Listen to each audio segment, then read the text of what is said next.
Hello there, everybody. Good morning. The time I'm recording this, it's 5:04 in the morning, uh, October 27th. It was Monday, starting the last week in the month of October. Starting a new thing here on Circling Seattle Sports, trying to do more, find different ways to get you your news and information at different times. This is Seattle Pro Sports Mornings. We're going to go over everything from, the night or day before and then look ahead to what's happening the day of. It's an interesting time here in the month of October where, excuse me, the spring and summer teams are either in their postseason or have ended their seasons. The Mariners obviously, unfortunately, ended their season last Monday in Toronto in the ALCS. Um, the Sounders begin their playoff run tonight. The Rain have one more regular season match to play. When the winter fall teams in the Seahawks and Kraken are underway, the PWHL Seattle team is nearing getting into camp. So we'll get into all those sorts of things. We're gonna go through a quick rundown to have this be your morning refresher, your morning start to things, so to say, so you're ready for the day, or you can catch up on what happened the night before. So we'll start at the top with our Seahawks. Our Seahawks obviously had a bye this week. Um, they didn't have a game this past weekend, but because of a loss for the San Francisco 49ers in their road game against the Houston Texans yesterday afternoon, the Seahawks sit atop the NFC West. They are in a tie in terms of record with the LA Rams at 5-2 and a 714 winning percentage, but the Seahawks are atop the NFC West currently. Um, with the division standings, any NFC West table you're looking at has the Seahawks up atop the NFC West at the current point in time, which is cool to see. Obviously a lot of work to get to that, to, make that a thing, win the division. Jake Parr and I on our Seahawks show, Circling the Nest, will have that out sometime this morning as well. Went further into things, talked about the season, talked about the injuries, which I'll talk about next to prepare you, excuse me, for the team's next contest this upcoming Sunday night in the nation's capital. So, before we get to the next game for the Seahawks, which doesn't come for a bit, the Seahawks back on the 21st, and really one of their last media availabilities last Tuesday, Mike McDonald said that the team should be getting a lot of help back from injury after the bye week, with cornerback Devon Witherspoon, safety Julian Love, linebacker Derek Hall all coming back. Fullback Robbie Utes could be back by that time. Offensive guard Christian Haynes is getting close to a return, but rookie defensive lineman Riley Mills is still a month to 6 weeks away. So, not going to see the Notre Dame product for a little bit, but for the team to be winning, to the team to be atop the NFC West without Witherspoon, without Love, without Hall, that's pretty impactful. So that's important to see. The Seahawks now will get to their week of practice, of course, before they will play the Washington Commanders on November 2nd, Sunday night, 5:20 p.m. Pacific time kickoff for that game. Washington's dealing with some struggles. I'm unsure if their star quarterback Jaden Daniels will be ready for this game. Um, oh, I guess there was an update 2 hours ago. Um, mm, mm, mm, mm, mm, mm. Daniels was ruled out for their Week 8 game against Kansas City. Marcus Mariota started that game. Dan Quinn told reporters that Daniels' injury is not significant and isn't expected to sideline him for the long term. Um, I guess they'll look at it through the week with some practice, so that will be interesting. No, nothing certain then regarding Daniels' status for Sunday night. We go over to the Mariners, and there's nothing really going on with the Mariners at this current point in time. Obviously, the uh, ALCS loss is still fresh for a lot of people, and that's fine. That's totally fair. It was cool though to see a few different Mariners players and staff um, at the Kraken game the other night. There was a lot of Seattle involvement the other night, Seattle sports involvement at that game. Logan Evans was there, pitcher Logan Evans. Looks like Taylor Saucedo was there. He's not a Mariner currently. He was with the Rainiers most recently, but looks like Sauce was there. Julio was there. That got a Julio chant at Climate Pledge Arena. First base coach Eric Young Jr. was there, and Ryan Bliss is there that we can see. There might be more people in this suite that we can't see, but Logan Evans is in the front. You've got Taylor Saucedo in the front, and then Bliss, Eric Young Jr., Julio, and then Bliss is with his wife in that second row there. So that's cool to see. It's cool to see them out and about. But the big thing that got people going was that Mariners chairman and managing partner John Stanton took out a full page ad in the Seattle Times for a message to Mariners fans. You know, um, it's it's a big thank you for the season. Those kinds of words. There's no sugarcoating it. I'm heartbroken at the way the season ended. Thank you for the passion, support, energy, rally shoes, mustaches, magic spells. Talked about the folks bringing out players for curtain calls, dance parties on the sidewalk, so on and so forth. It's nice in that regard, but obviously people want action. I guess the most interesting part of it was the Northwest deserves a World Series. I know we're going to get there. This is the beginning of a special era of Mariners baseball. There's work to do to take that final step. That work starts now. And so a lot of people, including us here at Circling Seattle Sports, are like, okay, show me the money. Like, let's get going. You've got to bring Josh Naylor back. You can afford Josh Naylor, and you can afford to add, this offseason. You should be able to afford to add this offseason. So we'll see. The Mariners did hold a media availability last Wednesday, I believe it was, if I remember correctly. The October's been a blur. Um, you know, with involved Dan Wilson, Jerry Dipoto, and Justin Hollander. Jerry and Justin had some great words. I've got to sort through that audio to write about that. So, but yeah, there's not too much going on with the Mariners as of right now, and there probably won't be until the World Series is over when, the offseason kind of really starts. So, we'll move over quickly to our Seattle Storm. There's not a lot going on with the Storm. There was the rumor, not rumor, there was the report the other day about the Storm hiring um, Sonia Roman as their new head coach, which we have written about over at Circling Seattle Sports. It's cool to see the 51-year-old will now take over for Seattle, replacing Noelle Quinn. The Storm did not renew her contract. Um, a lot of good things to read about her. One of our Storm contributors, Rowan Shaberg, and I should be talking about that hopefully tomorrow, but we'll see. The big thing that's like active with the Storm has been some of the players still hanging around. Dominique Malonga, Gabby Williams, and Erica Wheeler are also in the area. They were at the Seahawks game last Monday. Um, where else? They posted some pictures of Gabby working out at the Storm Center for Basketball Performance. Um, and most recently, also at that same Kraken game, they showed this great picture of Malonga and Wheeler in Kraken jerseys. I think it was just, yeah, it was Dom, Gabby, and Erica there. They had this great crossover with PWHL Seattle players, which really enjoyed seeing that. So that was cool to see. Not too much otherwise going on that. I imagine maybe sometime this week we get official news about the Storm hiring Roman. We'll see. Um, but yes, so we'll shoot over here to our Kraken, our Sounders, who begin their MLS Cup playoffs run tonight. Round one, match one of potentially three. It's a best of three series. Tonight, October 27th, 6 p.m. kickoff at Alliance Field. The Sounders and Minnesota United, two teams in the Western Conference that know each other very well. The Sounders didn't have great success against this year, but have historically, excuse me, had some better success against them. Match one, 6 o'clock, Apple TV.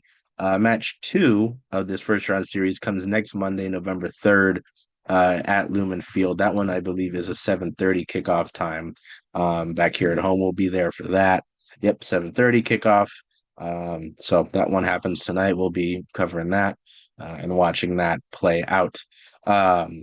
So that will be cool to see. We look over to our Reign. The Reign had the international break over this past week, ahead of the last match of the regular season. Excuse me. It was cool initially. This Reign had three players called into the U.S. women's national team for some of these matches that they're playing currently. Sam Meza had to come out with an injury. She was replaced, was ruled as a minor injury, so that's good. We'll get more on that, I'm sure, as the week goes on. But Jordan Bugg and Claudia Dickey yesterday both started for the U.S. Women's National Team in Connecticut against Portugal in this match. Dickey in goal, and Jordan Bugg on the back line, which was cool. Excuse me, both Bug and Dickey recorded 90-minute shifts in the U.S. Women's National Team 3-1 win over Portugal, which is also very cool to see in that friendly. A few days ago, on the 25th, Saturday, we found out that Lynn Biondolo and Marley, her husband, are going to welcome a child into their lives. I don't think we've got a gender reveal. I don't. That's not our business. But yeah, that's very cool to see. It kind of explains the weight that we had to kind of wondering what was up with Lynn's status going forward. Know that obviously she'll be out now, but it's really cool to see that.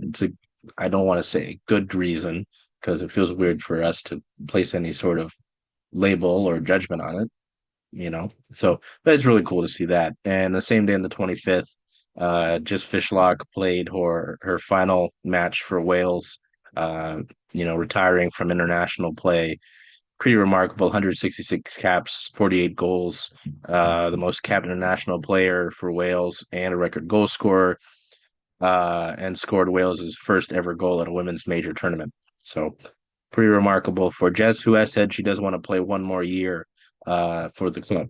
So, yeah, we've got some time here to prepare for the final match of the regular season, Sunday, November 2nd, 2 o'clock kickoff time against the Orlando Pride on the road. The Reign have already clinched a playoff spot, but this match is big in terms of playoff seeding and that sort of nature, determining home field advantage, because the Pride, I believe, sit one spot above the Reign in the table currently. Um, and the Reign are only one spot above both San Diego and Portland, 2 spots ahead of Gotham. So they're going to want to get a result in this one, make sure that they can get home field, for certain. So we will move on from the Reign, move over, and I imagine the Reign will have an open media training sometime this week. So we'll try to get out to that. Move over to our Kraken here. The Kraken obviously won over on Saturday against the Edmonton Oilers by a score of 3-2. Really cool to see them come home after that difficult road trip with as many injuries as they suffered through, and get a big win against an Oilers team obviously with a lot of talent. It's been to the Stanley Cup final the last 2 years. You know, uh, so yeah, they get that big 3-2 win. Obviously, it was an emotional day as Brandon Montour returned to the team. And volunteered to explain why he had an absence. He lost his brother in a fight with ALS, um, which is obviously very difficult. Again, a lot of props to Monty for volunteering to speak to the media about that because he didn't have to, you know. So um, that was really cool to see. The Kraken did not practice yesterday on Sunday. They will have a practice this morning. That's where I'm going to head right after recording this. Go out there, maybe get any injury updates. Capo Caco's been skating recently, so he's been viewed as day to day, which I believe is a little bit early. So we'll be interested to see that. Jared McCann also is day to day, despite being placed on injured reserve. They did that to keep Ben Myers and John Hayden on the roster. When Brandon Montour came back, because Montour coming back pushed the roster limit up to 23. So, yeah, we will be out there to see that pretty shortly. I'll probably edit this from there. And then tomorrow they play the Montreal Canadiens at Climate Pledge Arena. I believe that's a 7:30 start time, which is a little bit annoying. Montreal has had a strong start to the season. I explained it on our Keeping Up with the Kraken show with Jade and Miracle, which why I was not super concerned about that loss. Yeah, they're 7-3. They currently sit second in the Eastern Conference right now, 7-3. Seven, oh yeah, 7-3 in the last 10. Not great. And they're 4-2 on the road, so they are tough. The Kraken lost to them in overtime anyway, so that was not the worst thing in the world when they lost to Montreal on the road during that 6-game road trip. So move on from PWHL Seattle, no, from the Kraken to PWHL Seattle. Players are arriving in market. They're starting to get here, which is pretty cool to see. Obviously, last Tuesday, sorry, was the jersey unveiling, the inaugural jersey unveiling. The team has announced that there will be a name, team identity, branding, logo, all that sort of thing before the season begins in November. There, I imagine that comes sometime early in the month of November. We'll see. Um, People don't realize that jerseys take about a year to produce and turn around, so it's not really quick that they can uh, get that sort of thing going. I don't the team name hasn't been decided on over the course of the summer. They're working on that. They want to get it right. So obviously the jerseys will have that sort of nod to the original six who had the inaugural jerseys with just the team name across the front diagonally. We'll recap, the Seattle team sold the most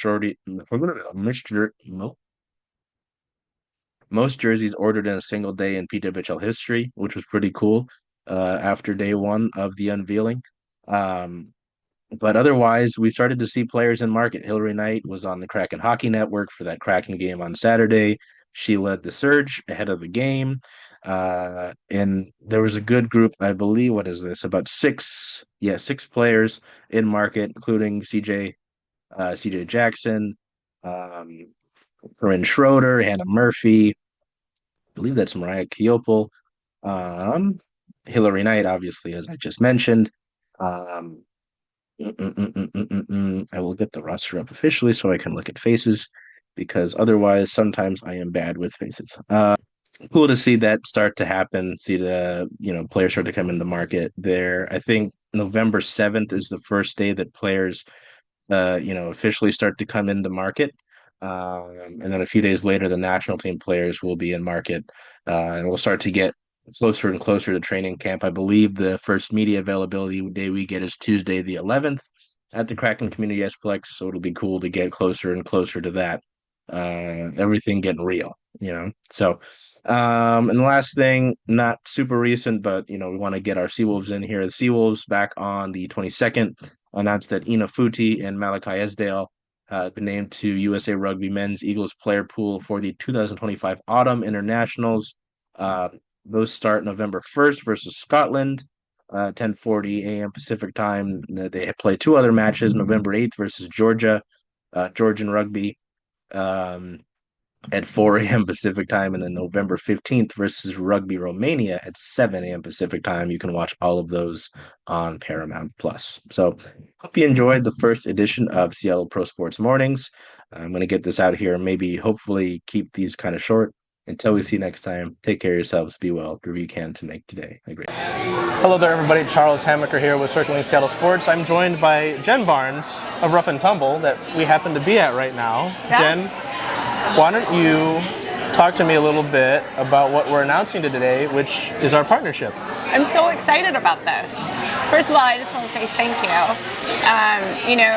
I think all of us here at Rough and Tumble are big fans of what you and your team at Circling Seattle Sports does. And so, I know you know this, but when you came to me with this idea, it just seemed pretty natural. And it's not just me. I think a lot of people in the sports community in Seattle also really respect you and your team.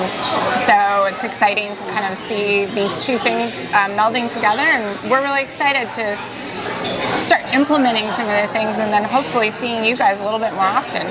Yeah, and so with what Jen says about seeing us more often, we've got a few things in the works, but you'll see watch parties here. We'd like to do a few different of our community drives, which you'll hear about here in a little bit. From now, we've got to make our announcements one at a time. I can't drop everything. Not everything all at once. But this has been a home for a lot of our team, whether it's myself, our friend, our photographer Liz is behind the camera. Liz is here often, so our team has kind of adopted this place kind of like our own since I saw you at our soft launch. So, it's been great to have that support. And in a lot of ways, and part of the reason I wanted to do this was the Rough and Tumble embodies a lot of what Circling Seattle Sports wants to do. Obviously with women's sports, with the storm and the rain, but just being, having the game on, every game on. Yep. How much of that did you see a line kind of even before this idea was mentioned when I first met you? I think it's always felt like that. I mean, you and your team were here on opening night, and you just feel like you're part of the space, so it felt like really natural. And the fact that you actually cover all of the sports really makes your group stand out. So you are always covering all the rain games, all the storm games. UW women's softball, UW women's basketball, UW women's hockey. We love it. So all of those things, and obviously passionate M's fans, passionate Hawks fans, and passionate Kraken and Sounders fans. So really, from our perspective, those two things meshed really well. So, I mean, you heard it from Jen herself, but this will be our home for all of these events, whether it's you can't make it to these games at home, we're always going to direct you to Rough and Tumble, and obviously the games on the road as well. All these, I mean, we're talking about the rain. They've got their schedule out finally, but this will be our home for that. Great. The storm games on the road, this is our home. Yeah. For all intents and purposes. I love it. And when I mentioned it to Jen, when I first had this idea come up, I had this idea come up wearing a pink wig. Yes, you did. Ahead of Megan Rapinoe's final regular season home game for the Reign this past year. Yeah.